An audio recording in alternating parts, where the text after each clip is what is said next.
Welcome to the Serenity Podcast. Today, my guest is Kendell Boyson.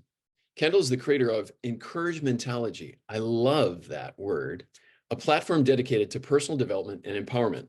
She hosts a weekly podcast focusing on themes such as mindfulness, rising above self-doubt, and building self-esteem.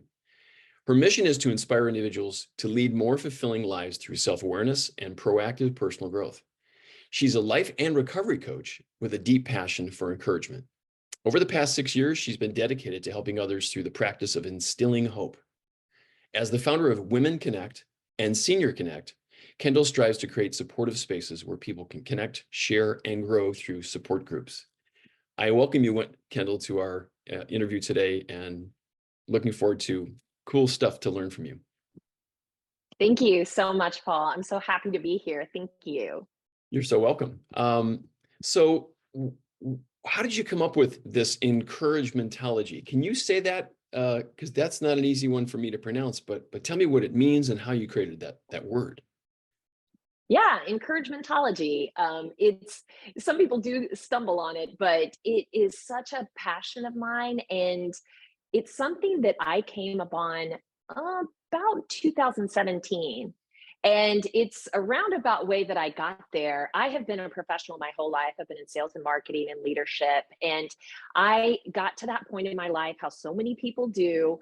And I thought, I need more meaning. I need to get out of the corporate grind, basically all my focus in the corporate grind. And I need to have some balance. And that balance needs to address my heart issues, like purpose and passion.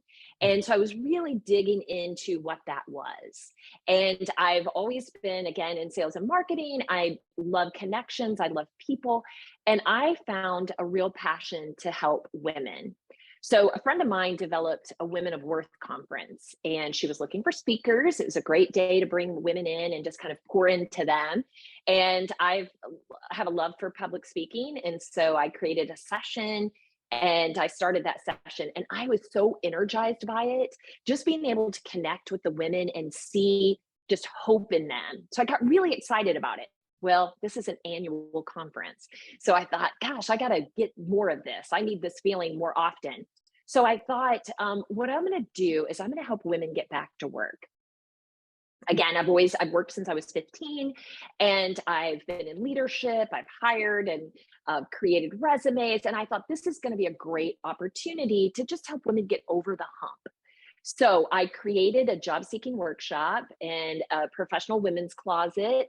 I got a bunch of volunteers, and we created a job seeking workshop. We invited 6 ladies our first time, and it was a whole day long, about 5 hours. They came in and we had lunch with them. We did a little test with them. We broke out into breakout sessions, and we learned what they're interested in and how we could translate that into a compelling resume. We gave them a makeover, of course. And it was a great day. It was so fulfilling. At the end of the day, we're all kind of exhausted. And I was taking one of the ladies home. She didn't have a car, so I had picked her up and I was taking her back to her house.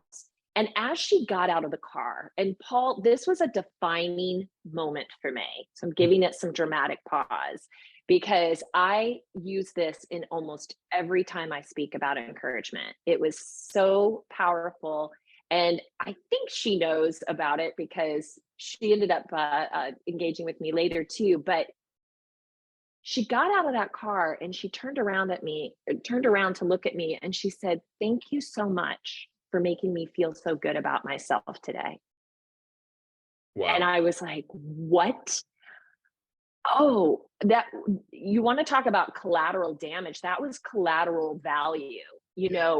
What? That was on the fringes of what I was doing. I thought it was resumes and clothes and, tips and tricks and what have you. It wasn't any of that. It was pouring life and encouragement and hope into another individual. And it rattled me. I called one of my, the woman who was helping me, who had created the Women of Worth conference. And I said, "Kristen, it's not about resumes. It's about encouragement." And from then, that just became a fire that was lit. And my husband and I are not only great partners, but we're great business partners. We love brainstorming. It's one of my pastimes. I love it. And I would, if I could just farm myself out to just be plopped into different people's meetings just to brainstorm, I totally would do that. We can create an AI I version of you if you'd like, right? I Yeah. love it. I'm a great listener, and I love creativity, and I love thinking outside the box. So I came home and I was telling him about this, and I kept going on and on and on. And I thought, what am I going to do? I need this to be tangible. I Yeah. need it to be replicatable. Yeah. I need to be able to pass this on as a something and not just my experience. I need to be able to transfer this to someone else. Mm. And so that's where the idea of a practice came into play. And the ology part of it is that I wanted it to be a learning, a practice, a something that you could dive into and learn more about and study and perfect and become an encouragementologist, where now it is what you think about when you meet other people, this transfer of hope and instilling, just positivity in other people. Yeah. So that's what came up with encouragementology, the practice of instilling hope, and I trademarked it. At the time, I also trademarked another practice, which was kind of a byproduct that was called Here's Your Cue. And the idea was Q stands for connect, understand, and encourage. And so the idea there is it takes a connection, Mhm. obviously, to encourage someone. You've got to create a connection, which means you have to take time out of whatever you're doing to make that connection. And then the first step to encourage is to first understand. So you have to understand, and understand is as much as just opening yourself up to listen and try to understand where the person is coming from so you can meet them where they are. And then the third part of that, so that you don't forget, is to encourage. And encourage can be as simple as, I know you can do it. I believe in you. Awesome. And the first time I ever spoke on it, somebody in the group that I was speaking to said, "Oh my gosh, I did that today and I didn't even know that's what I was doing." Bingo. Awesome. As I was listening to your story, and I was thinking, I could, all of us that are listening to that story about that woman as you got out of the car and she said thank you, on how you obviously you touched her, you understood her, and she felt valued, and she felt like more than just validated. Validated is like a left brain term for oh my God, I feel someone's love for me. And as Les Brown would say, sometimes people have to believe in us more than we believe in our own selves. That's what you did for her, but you touched her own feeling of self-love. Like, wow. So as you're talking about, I was picturing the word encourage, and then I thought of the word courage from the Greek. It's kouros. It means heart. So it's Yeah. like in heartmentology, like, oh, that's why this works. Because I'm a heart guy, which we'll talk about in a separate Yes. conversation. And it took me a while to become a heart guy. That's a third conversation. So so this is so cool. So you figured out a practical way. And let's step back. You didn't figure it out. It figured itself through you. That's the way that it sounds Yes, you're inspired about this. So absolutely. you've got to practice, you coach people on this, and you help people, in the different steps. um what is how did you at what part of your life, if you can help us with this, because if you can share this part of you, this would, I think, just slay all of the, oh, she's so good at what she does, down to you know what, there was a time when she wasn't so good at this. What happened? That's right. What are the things in your life that drove you to say, you know what, I need this, and I know that others need this too? What was the defining moment in your life, or moments, that led you to this kind of work? Yeah, that's a great question. I do love, first of all, what you said about it came through me. And that is so true. I consider myself a fire starter. And so I create the right recipe and to bring ideas and people together. And I do it consistently. And that's what makes it a safe space. That's what makes people draw to it, draw to that fire, is just that I'm consistent about it. So I say that to say there is nothing unique about me. I just have a willingness and a commitment. And so many more people can get there in this with if they have the same or uncover the same type of commitment. That's it.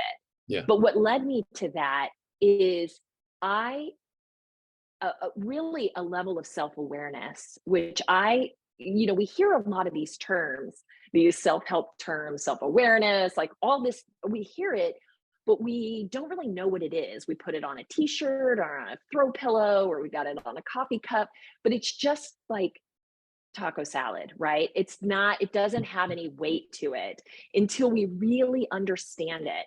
And for me, it took getting to a better vantage point.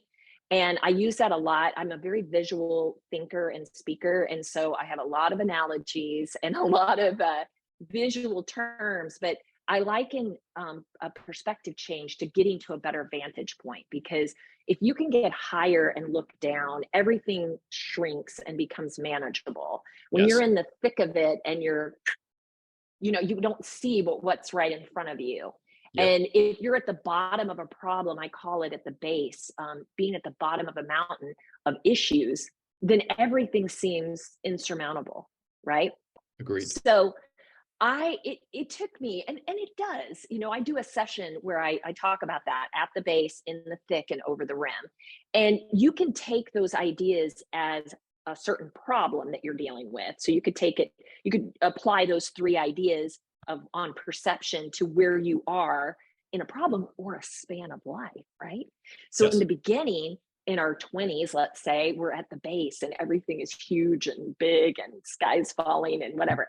And then in the 30s and late early 40s, maybe right in there, you're in the thick of it. Like all you're just trying to do is just get somewhere, do something, make a mark, be impressionable, whatever, raise your children, do whatever you can do. Yeah. And then when you get over the rim is when you hit that level of enlightenment where you're like, oh, that's what they were talking about. Right. Holy cow, why did it take me this long to figure that out? Yeah. How many times did my mother say that before? And I said, whatever, right?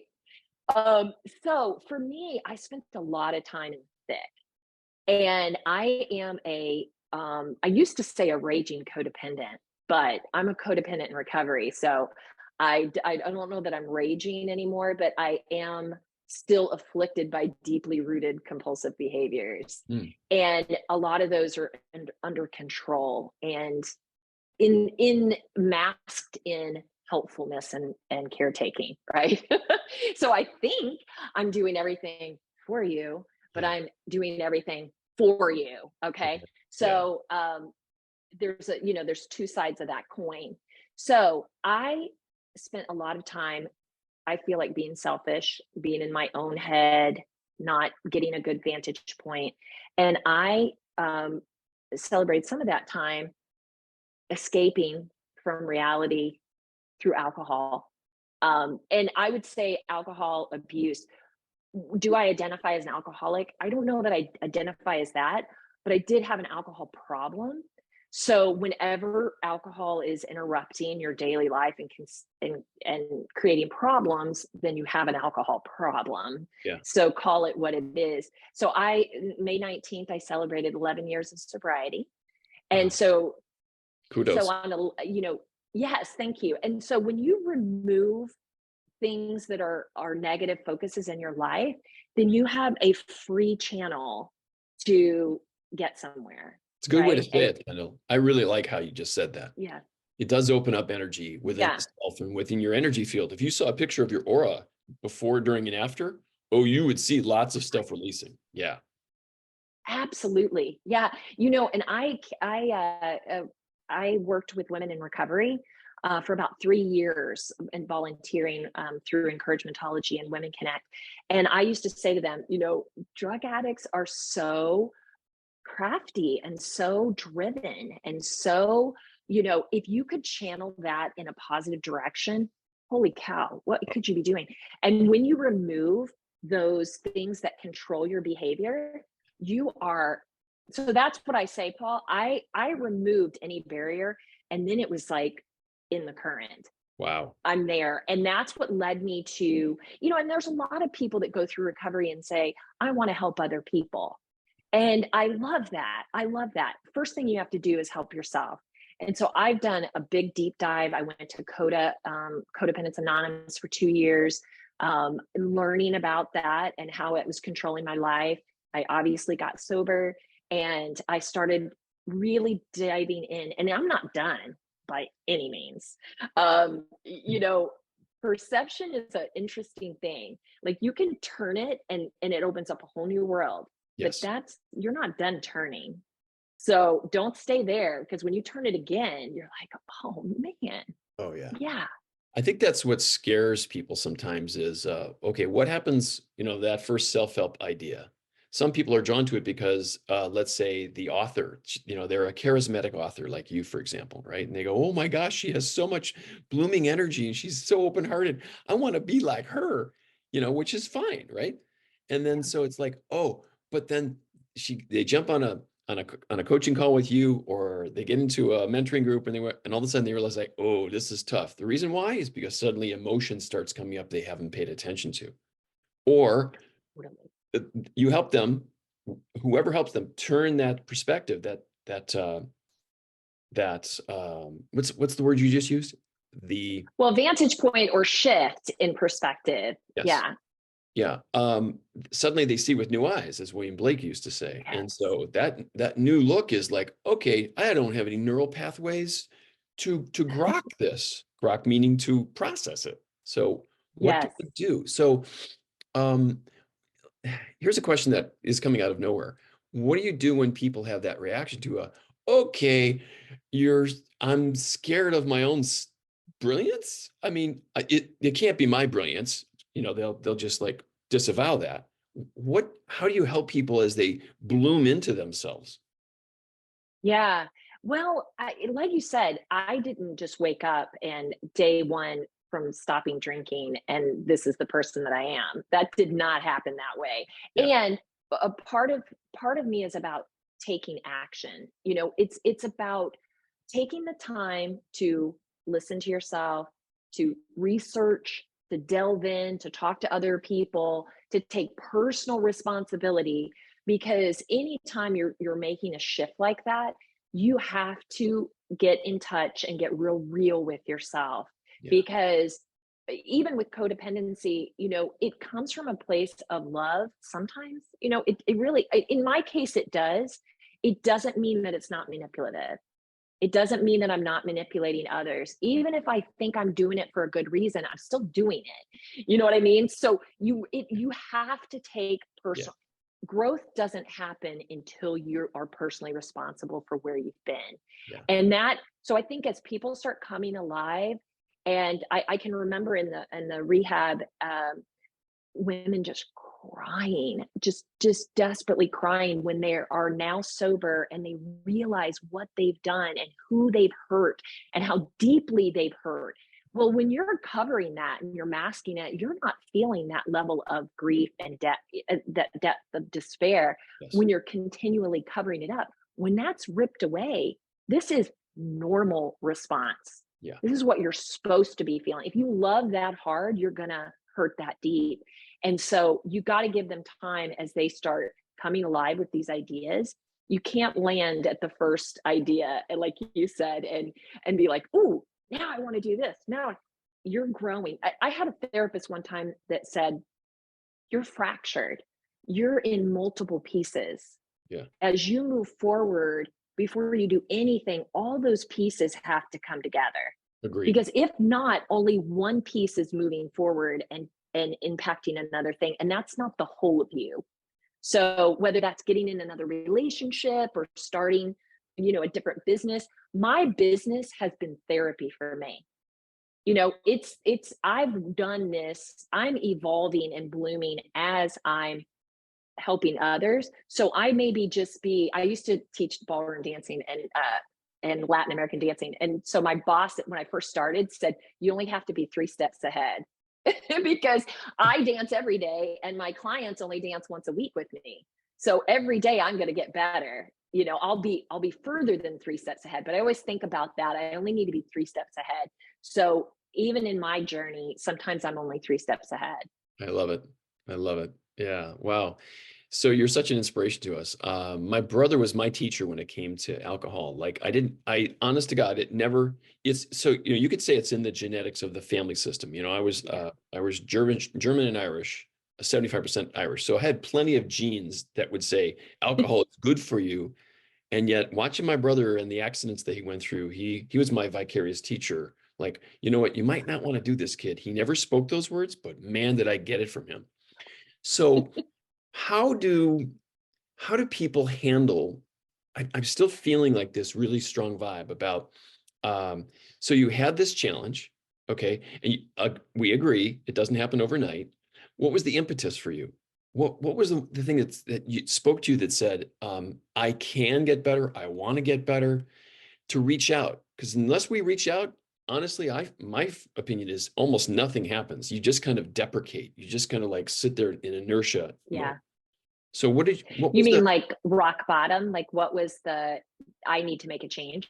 Yeah, I mean, those are Yeah. incredibly illustrative. Yeah, Yeah. game For changing. me, I was in a relationship where, uh, in my mind, the other person was worse.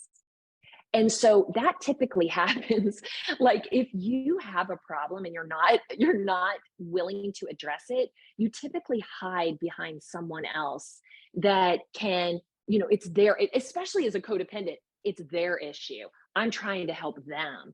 I want them to get better, where you're not addressing your own problems unless you separate. And one of the things, and I've sure you've heard, you're very well read in self-help. I'm sure you've heard about Codependent No More. Yes. Well, I was told to read that when I didn't read it. So that when I finally got around to reading it, one of the things it talks about is detaching. And detaching is so important. If you cannot get outside of if you can't take the cape off and realize that you need to save yourself, not this other person, you're never going to see your issues for what they are. Yeah. So once I finally took that seriously and I detached, I was able to start looking outside of myself and seeing me for what I was and realizing I was pretty reckless. And I was reckless with my behavior. And I'm a very driven person and I'm very self competitive. So I said to myself, well, that's just not going to do. So once I was able to move that other person out of the equation and just focus, I had to deal with me because it was front and center. Yeah. Yeah. Do you find that people who are natural givers, um, big-hearted people, what's another way of saying it, Kendall? Because when you first started talking about that woman who got out of the car, I heard your story and her story within that. It's like both were encapsulated Yeah. in that story. And as we learn not just about you, but how you remind us about ourselves, that's the real key to these Yeah. wonderful interviews. Is it touches our heart, it touches parts of us. It might be fragmented parts of us that are ready finally to release, because how they Yeah. work is they stay under the surface because they handled the trauma, and they only pop Yeah. up if they're ready to release. So That's right. what is what holds compulsion together? Why do we get compulsive? Because I might think I'm not a compulsive person, but I was listening to your story going, oh, I think I'm compulsive working on my iPad, which isn't just checking Hmm. email, by the way. It's trying to be Hmm. creative. I have a creative compulsion, which is not a Yeah. bad thing, right? But I'm like, yeah, I think I need to go take a walk with Bodhi, my dog. I think I need to go do Yeah. something different for a change. Yeah, because those dopamine hits, as Andrew Huberman talks about, they don't Totally. last long. They're not meant to last long. So sorry to, No, no, no. I think you're dead on. And I think we're all wired certain ways. Well, first of all, you can be addicted to all kinds of things. yeah, Addiction isn't just about alcohol or drugs. You can be hyper focused. That's another way to say it. And many people are in denial in that it's hard for me to admit something because when I admit it, then I have to address it. It once it's out there and I've said it and I've verbalized it. So I'm really able to justify. That's another addict when I say addiction, I'm not talking about drugs, but if you have an addictive personality, you are a very good justifier, and you can justify to yourself quicker than anyone else, right? Love I it. read this article when I was just considering to go a different path, and it was life changing for me. I ripped it out. I was in a chiropractor office and I actually ripped it out of the magazine. And I've since tried to find it online, but I haven't been able to find it. But it was the difference between moderation and abstination. And I read it, and it was talking to the way that you're wired. And for some people, like, we'll talk about, well, I'll use alcohol since that's what we're on. But for some people, they might say, there's no way I could ever not have a glass of wine. Mm. Like, I don't want to give that up. I would never want to give that up. I want to have a glass of wine every now and then. So they're able to handle moderation in a different way. Then there's another side to that coin, because everything has a flip. The other side is, I don't know how to moderate. So for me, it consumes brain power to try to regulate when I have that glass of wine. How big is that glass of wine? When am I going to have the next glass of wine? And what you do is it is easier for me to say no, period, ever, than it is to moderate. Now, you can use that same thing when you talk about sugar or bread. Like, you might be able to say, the key phrase my mom said a long time ago is, why can't you just have a couple of glasses of wine and stop? And I'm like, boy, that is the $1,000,000 question, isn't it? Because my brain, after 2 or 3 glasses of wine, doesn't operate with that type of logic, right? Yeah. So, but even for bread, you might say, oh, I could never give bread up. And for me, I might say, I don't know how to regulate bread. So it's easier for me just to not do it at all. And I hope your listeners uh, consider that when they think about their own behavior, because it is a very different mind shift. Abstination, for me, it's freeing. It's freeing, it's not on the table. I'm not even thinking about it. I don't have to think about what time am I going to get to the winery and when am I going to have my first glass of wine versus my second. And I want to be sure that I'm legit when the band starts or whatever. You know what I mean? Like, so and I guarantee you, because I've worked with enough people, there are a lot of people out there that have those same negotiations with themselves. They're not willing to say no yet, that I'm going to give it up. They're not willing to put that out in the universe, but they have those negotiations. They know, as I am a casual drinker, and I'm now in my 40s or 50s, wherever they are, it's harder to be so casual without having a crutch. Yeah, I love this. I love this. I've been writing questions down as we're talking here, and I think this question is a game changer from what I just learned from you. What is hard for me to admit? And the other part would be about myself. I mean, that's the premise here, right? It's not about others, because that's just a projection. Whenever you think of somebody on the outside world, the reason I was laughing before when you were talking about, if you ever loved too much, if you ever loved too hard, if you ever gave so much, and you were like, what? Why don't you ever love me back? Kind of stuff. It has nothing to do with the other person. And I was with someone like that about 3 years ago, and it was. I thought of asking her, do you know what projection means? Without being a smartass about it. And, Yeah. and whoa, it was just like it just churned up stuff. So I'm like, oh, so what part of me, as a good therapist, healer friend of mine said, so what in you drew that? Which is similar to the question, what's hard for me to admit? I was scared of abandonment. Thank you to that lady, because at the end of that relationship, I had to deal with the abandonment that wasn't just there after my wife passed away. It was there way earlier than that. It wasn't even just this lifetime. It was previous lifetimes of many times going through, like, the coal and the fire. So I love that. This is genius stuff. I think this is your kuleana. The kuleana, the word in Hawaiian that means this is what you're brought here to do, because I feel it, like I have the vibe. Do you feel it as we're talking? Yes. Yeah. Okay. Yeah. So then the next question is, I don't know how to moderate is another genius thing. It's like, wow, if it's almost like Pema Chodron when she says places that scare you. Those places that scare you are the things that you either don't want to go near, or that in you, it's like you don't want to admit or address or deal with. So I'll cover it up with something, which is a compulsion Yes. of some kind, an Mm-hmm. addiction.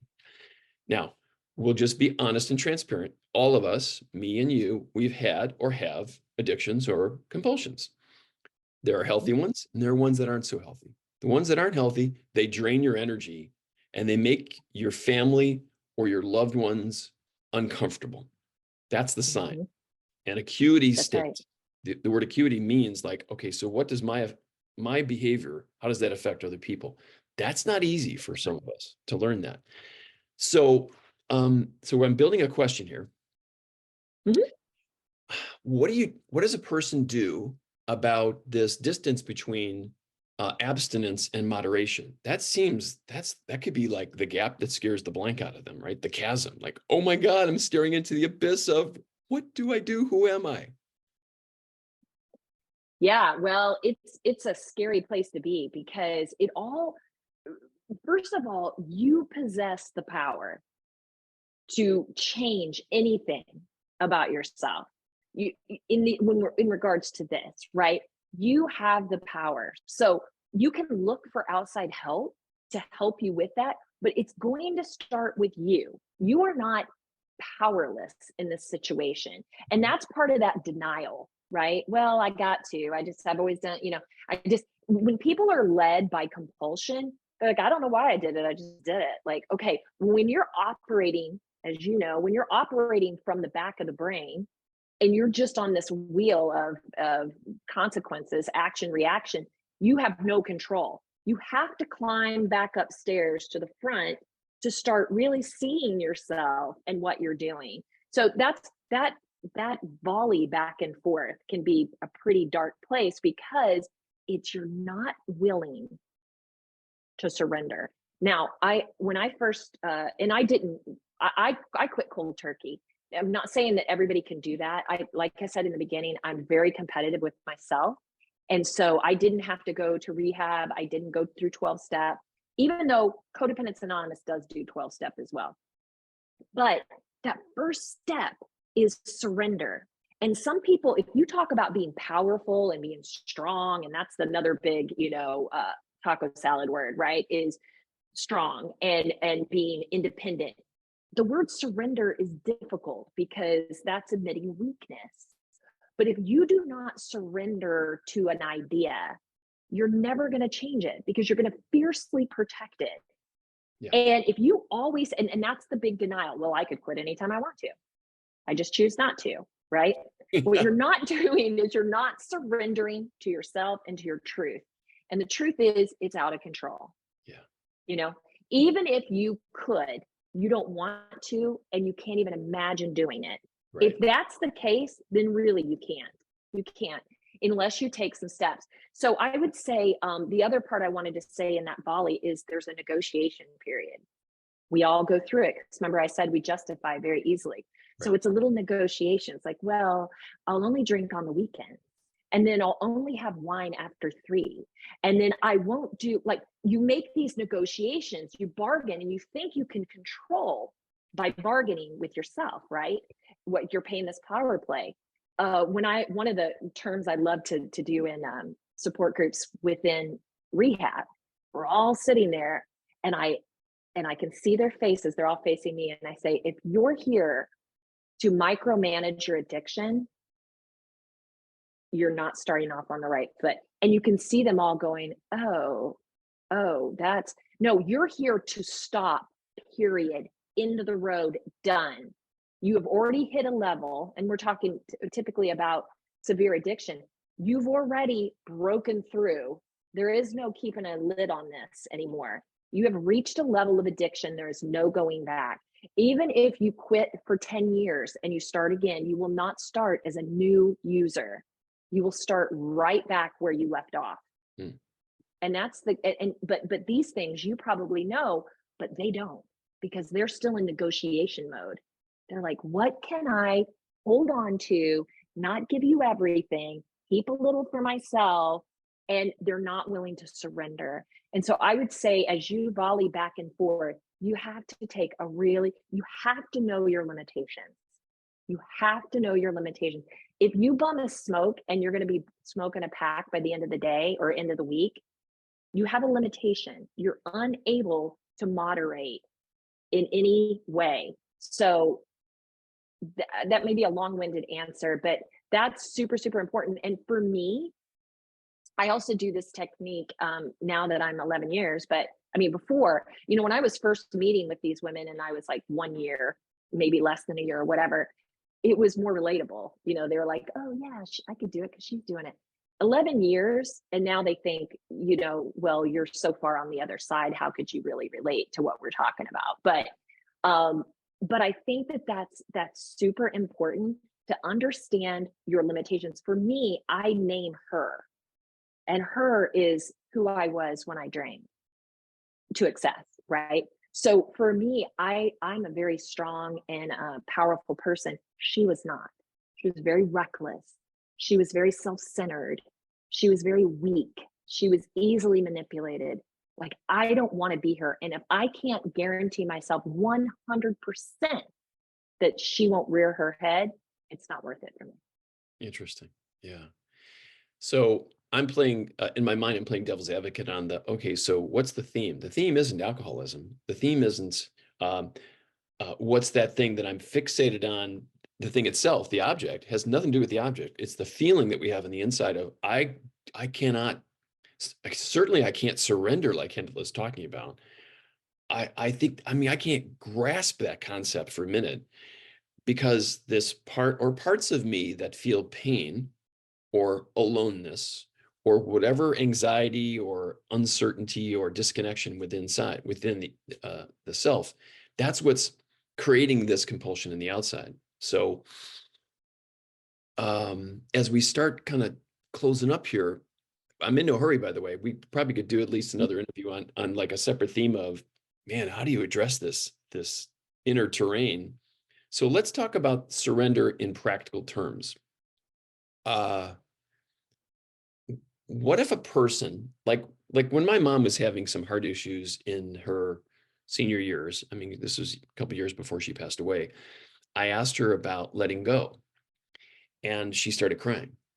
And I'm like, Mom, I was cool with that because, I had a very good connection with my mom. She's a very emotional woman. Her son is a heart guy now because she's one of my heart teachers. So I said, so what are you feeling? She goes, that scares me. What scares you? Letting go. Why does it scare you? Because to her, letting go meant death. She already let go of my brother who passed away. He's the first one. Then my dad passed away. So if she let go anymore, she's going to die. Uh-oh, interesting. So how do we change our definitions of what these words mean, of surrender and letting go? Because Yeah. now we're getting to the Yeah. heart of the matter here. What Yeah, is surrender to you? totally. Like if you're talking to your friends, or it could be your coaching clients, but I'm talking about rubber hits the road. You've had your struggles with, yikes, these emotions. And at first, there was no way you were going to give or let go of them, right? So how did you start warming up to the concept of letting go and surrendering to what? Yeah. Well, the first thing with the words like surrender and let go is this idea of you're losing something. So if I'm exchanging something, right? I'm giving you something or giving the universe something, or something's being taken away from me. So whenever you're in that mind space, you got to shift the tides, because what letting go and surrendering is making room to invite in more. So you're exchanging things. You're not losing anything. You're exchanging something. But it takes, I still go back to taking personal responsibility. You've got to get honest with yourself. And just like what you said, like you could quit playing on the iPad. I think it's one of the terms you use. You could quit doing that, but it's not, that is only a symptom to whatever else is going on. I'm occupying my mind because I don't want to face something else. Maybe I have a project that I'm deep in procrastination on, and I can't imagine, I'm just trying to waste time. So so with any of this, it's first being aware that you've got an issue that needs addressing. Good. And sometimes that's very difficult to get to. Sometimes that takes other people telling you and you still don't hear it. But you've got to get to the point of, I don't want whatever I'm doing, I don't want this behavior or this pattern to continue because it's limiting me. As we said in the beginning, if we remove some of these fixations, you have a clear channel to really grow. So, what can I remove from me that's going to give me that access to that channel? Then, once you're there, it's like peeling a layer of like an onion. So you peel the first layer, and that might be reduce your iPad time. And then the next time is, okay, well, what am I going to replace that with? What else am I avoiding? But that's, you never get to that in the first lick, right? You're never going to get that deep but you got to have a commitment to, I'm done. An addict, you might have heard, I'm tired of feeling tired, or they say that over and over again, and that's their way of saying, I've lived this life for so long, I need a change. But it can be anything. This pattern is interrupting my channel, and I need to get to a different spot on this journey. So let's start peeling that back now and figuring what I'm going to do next. Yes. Yeah. And it sounds to me that it's kind of obvious to most of us that are listening that you're doing it from a space of love rather than critique, rather than what's wrong. Right. Yeah. If it's looked at as a flaw, it's a recipe for more self-deprecation. If it's looked on as That's right. Maybe this part that no longer serves me, it served its part. It did what it's supposed to do. Yep. I love that part of me, which is counterintuitive at first, because like most people are like, I can't stand that part of me. Well, wait, what if I were to love it a little bit more? What if I were to, can't go to love yet? How about accept? Can I accept this part of me? Now that's the beginning of that surrender. If I accept first, I might be able to surrender to something greater than me. And this is something that you said before. Then I let it in. What I was going to say, but I didn't want to interrupt you, was that's when you let light in. That's when you let inspired God, universe, spirit, energy, whatever your creed or belief systems are. And the person starts going, oh my gosh. And then I think of your story with the woman in the car, like someone with no skin in the game in her life was kind to her in ways that maybe she's either hasn't received or hasn't received enough of, that validates something that she's okay and worthy. And people like you are game changers in our lives. I've had plenty, which when people look at me today, they're like, you're so inspiring. You're so this and that. Like, you know what? I remember here's a quick one. There's a spiritual psychologist here in Chicago. Her name is Sally Witt. And I used to sit on her couch at her office and, okay, so what's the problem of the du jour, Paul? I'd be like, well, it's some of this, some of that. And she's like, So imagine now, 4 years later, I'm speaking at a church, which wasn't my first preference, but hey, they wanted to hear me. And she's in the crowd. And I shared, it's like, the passion of living your dreams. She comes up to me later and she goes, Paul, I can't believe you're the same person that walked in my office 4 years ago. And I'm like, you're right, which is similar to your story. Yeah. If you look back 11 years ago, that awareness of, how did you say it? What were the words you used? That person that used to be Kendell? Just she was weak. She needed help. She needed to be exposed for who she was. And I didn't want to face that. Yeah. But you are so right. Being able to change that, like the journey for both of us, it hasn't been a straight shot. And you just have to grab onto something. I did record this, but I haven't released it yet because I want to put a visual to it. Again, I'm a visual, but it was big on TikTok. I don't know if you heard it. It was Scott Wilson's poem about holes. You heard that? It's on TikTok. Well, the idea of it, and it kind of reads for anything people are into that might be in a dark place. I mean, if you're struggling with addiction, you could totally see how it would respond to you. Yeah. But the idea is these people are in a dark hole. And there's somebody coming by and they just feel powerless. Like there's no way to get out. So I'm just not going to do anything. Right? Addiction is very black and white thinking. So if I can't fix it, I won't even try. Right? So they're sitting there and somebody comes down to the hole and says, hey, you're okay. Build up a ladder, take sticks and stones and make a ladder. So they're like, oh, so they start looking around and they're digging all that up and they put it all up and they get up only so high. And they're like, oh, okay, well, obviously I've done more in my life that means that I can't reach the top and get out of this hole. So I'm just going to crawl back down and suffice. And the person said, you've done a great job. Now, this person is God.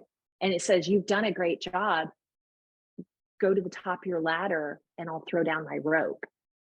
So that is so powerful because we don't have to have it all figured out. Yeah. We just have to start the climb.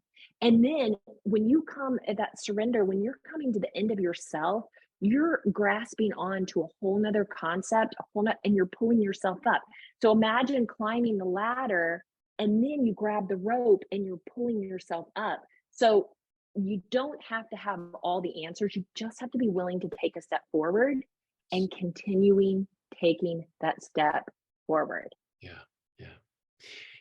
In a person's relative place where they are, whether that be geographically, emotionally, mentally, spiritually, how do they find people like you? Well, How do they find you? I, Let's talk about yeah, that. I'll put the link to your website at the bottom yeah, of this message. So that's how you connect with Kendell. And so what happens if you're looking for somebody to talk to in person in your town, or, let's say Kendell can give you some boosters. You work with her over the phone. She's like, you know what, girlfriend or guy, you are good to go. And they found their rope and they're like, you're my ladder. Whoa. yeah, So like those first steps, which you can tell I'm passionate about those first steps, because I yeah, remember being so down, not depressed, because that's not how my MO works, but like, are yeah, you serious? This is that's shown up in life. Whoa. yeah, yeah, totally. For me, I was lucky that a therapist said, hey, you're a codependent and you need to read this book. And I was like, oh, you know how many times people have told me that? Well, and I never took the advice, right? So I read the book, and right when you get connected to what you really need, it just sinks into you, right?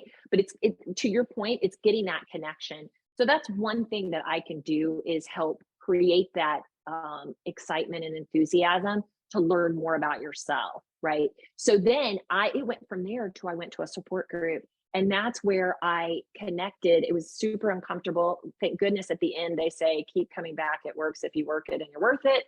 Because I think after the first one, I was like, this isn't for me. I'm a codependent. I want you to validate everything I just said, and nobody's saying anything. So this is not what I'm signed up for. But that inspired my love of connection. And so I spun off and started Women Connect. Now, I did that before I was ever certified as a coach. The only reason I went to get certified is I wanted to become a better listener. And I wanted to start focusing on other people versus my own thoughts. And that's the reason why I got certified. But anybody can do a group.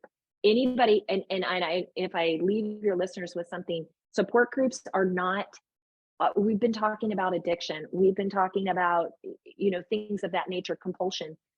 If you want to connect with people because you need strong connections in your life, go to a support group. It doesn't have to be labeled as a codependent anonymous. It could be any kind. Look for meetups. Look any chance you can do to make good connections. That's important. Anybody can create. I created Women Connect, and then I felt a love for seniors, and I wanted to do the same. So now I have a senior support group that meets as well. Anybody can do that. So you can get me at encouragementology.com.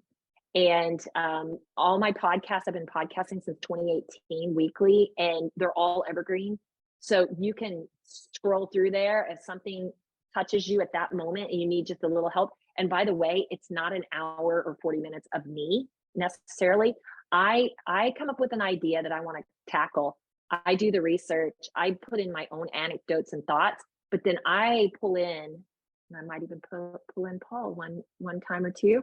I pull in other sources. Now I'm narrating for them, but I pull in other sources to the idea. So it's not just I don't have it all figured out by any means. Yeah, good. I mean, that's a form of letting go and surrender right there, right?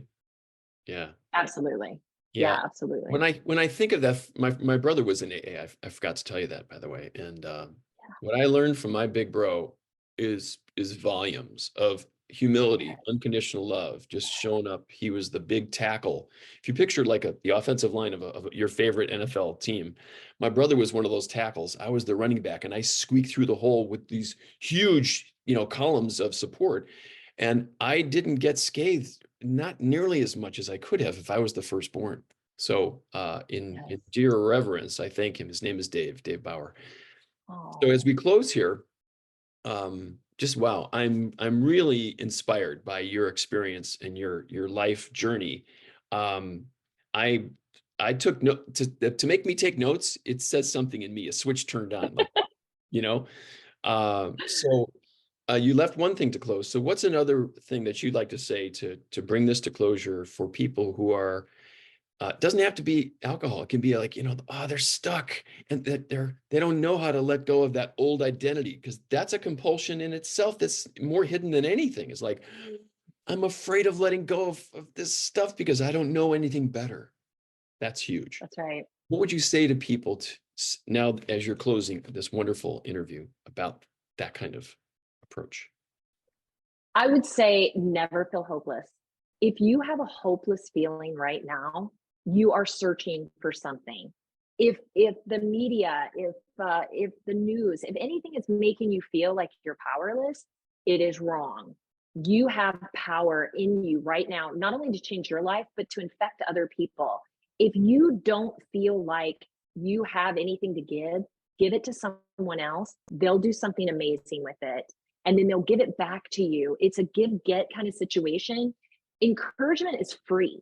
So you can do it to the next person you see. Look somebody in the eye, smile at them, tell them hi. Do you know how many people at the grocery store say, are you talking to me? Yeah, I'm talking to you. You know how many seniors are overlooked every day out in society? Yeah. People think they don't want to be bothered. Take a minute and pour into someone else. Start with that. That's gonna really get your heart to start percolating. And when you start loving on someone else, you can start looking at the fact that you deserve that love too. And with you deserving that love, it takes a good deep dive. The journey of self-discovery is it's your entire life, but you don't have to wait to a certain mile marker. You can do it right now, and every single step you take can be rewarding. So if you're not feeling that today, reach out, listen to other members on Paul's podcast. Anything that's going to tap into your heart and get it to start beating again, you deserve it. You're worth it. Yeah, I love it. Wow. Thank you, Kendall. You're genuine in your words, your actions, your behavior, your results, and the energy, the field that you create is in your heart. I got it when I saw the word courage, heart. Oh my gosh, and that's the kind of people I hang with, which doesn't just, what's the word? It automatically raises my awareness of Yeah, life, not just me, but how I see life and how we can all connect and help this world rise to its better possibilities. Yes. that's it. All right, my That's friend. it. I'm on board. All right. Much gratitude to you, and like I'm just really really inspired by your work. So wonderful meeting you, and much aloha, namaste, and aho. Thank you with much gratitude. Thank you, Paul. Thank you.